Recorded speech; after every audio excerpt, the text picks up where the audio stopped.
Түркістан облысы Ордабасы ауданы Қызылжар жалпы білім беретін мектебінің 3-ші Б сынып оқушысы Нұрхан Назым.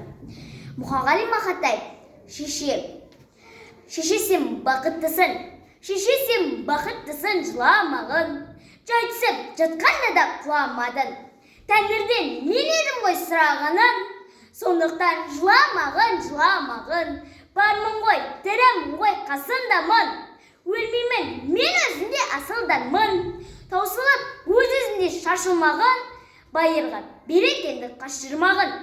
Мен сені қанық ғой көз жасына, өзімге бір тот басып тозбасына. 2 жыл жасам саған бірін арнап, шеше деп жаздым ылғи сөз басына.